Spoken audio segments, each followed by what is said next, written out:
So I have here a 2015 Kia Sorento LX, and today we are going to change the rear brakes. And I already changed this wheel. Here's the old rotor, and here's the old pads.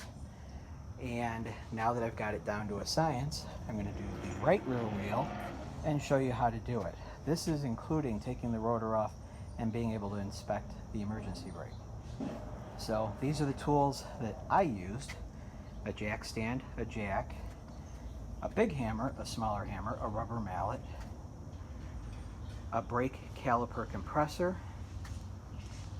This is an extendable ratchet. It's a 1/2-inch ratchet. Currently there's a 3/4 inch socket on it. I also use a 21mm socket for the lug nuts. An impact driver for those little screws that hold the rotor on during factory assembly.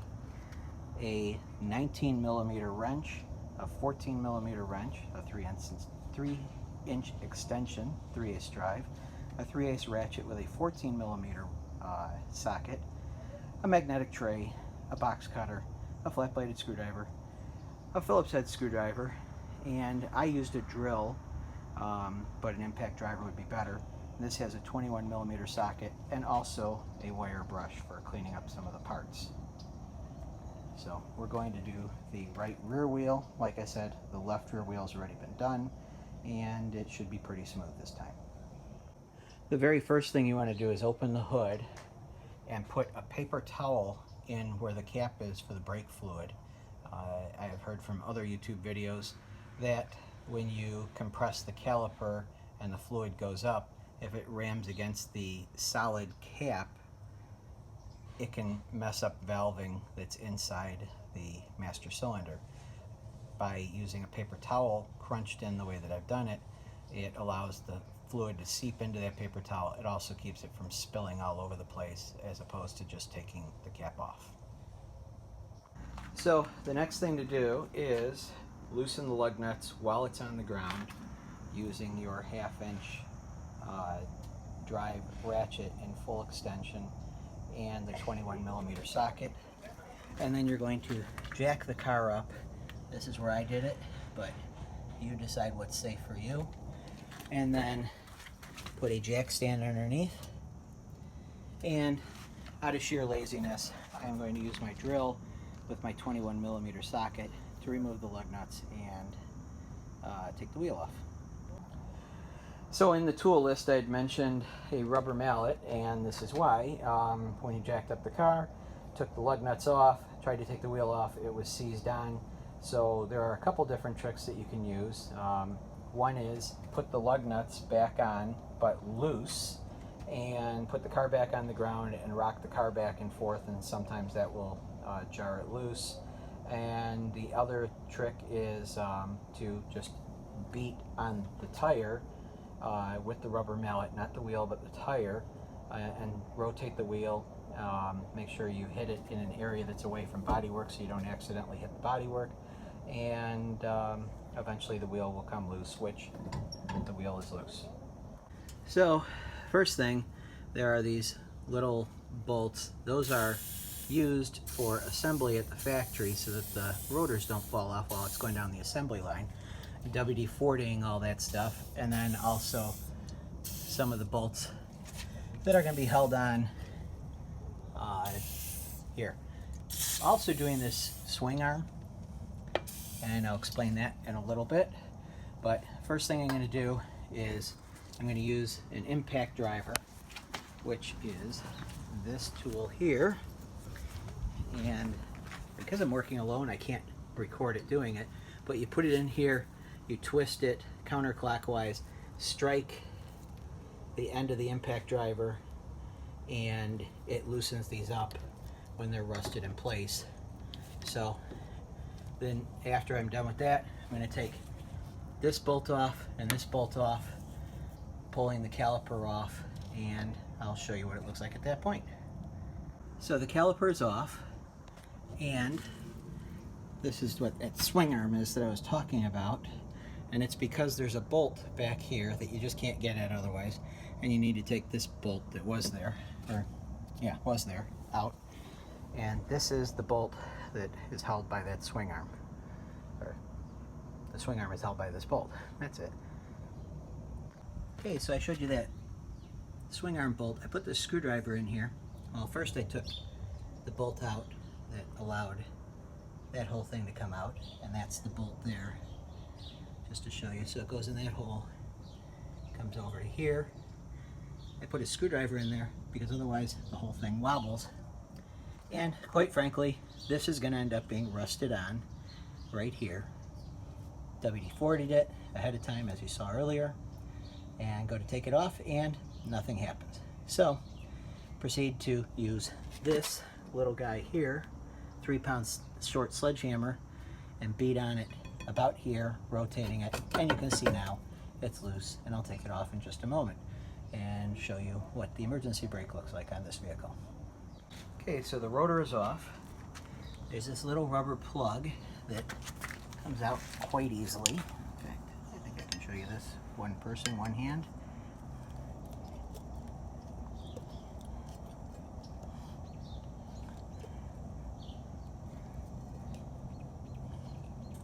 Now, maybe I can't do it one person, one hand, but you get the idea. And then this is what you find inside of here. And you can see how there's a little bit of a slope.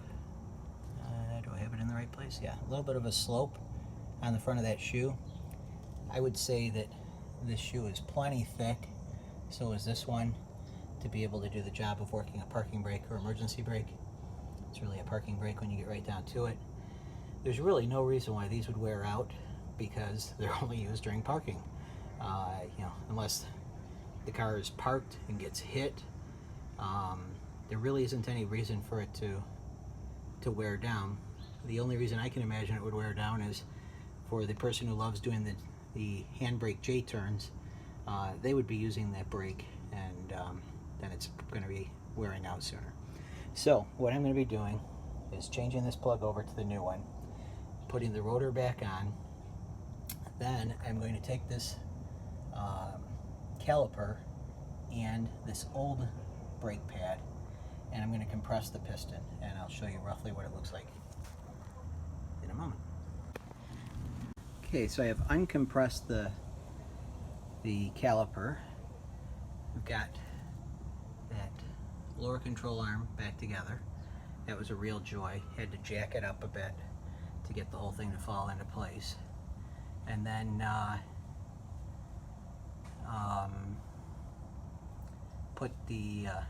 put one brake pad in. The outer brake pad is just a plain pad.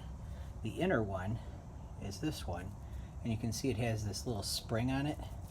And the design behind this is, you can see how the spring would touch the brake rotor before the metal part of the pad would. This is a ceramic pad, so it would go through the ceramic, then eventually hit that spring, and it'll make a squealing noise, and that indicates, hey, it's time to do your brakes before this metal part hits the brake rotor and doing serious damage. I replace brake rotors when I do brakes for the first time with brand new rotors, and then I keep the old rotors in a box, and if I ever have to do those brakes again, I take them out to a machine shop and have them resurfaced so that they're flat, so you don't get shaking in the brake pedal or shaking in the steering wheel when you hit the brake pedal. So I'm going to put this caliper back on. I'll take a quick video of that. Then the wheel will go back on, and a few steps after that. Okay, so this is the finished product. Caliper's on, ready to put the wheel and tire back on, jack it up, take the jack stand out, let the jack back down, and then the last thing is going to be torquing the wheels. The wheel torque is 85 pounds. The website directtire.com says 85 pounds for this vehicle, and that directtire.com is a pretty good source for lug nuts torque settings. Okay, so here we are. The wheels have been torqued to 85 foot-pounds. I use the kind that beeps to tell you it's there. And even though I never had the front wheels off, I checked the front wheels also at 85 pounds. And then last but not least, I pulled the paper towel out and put the cap on. You can see where the level is for the brake fluid, and it's at max now.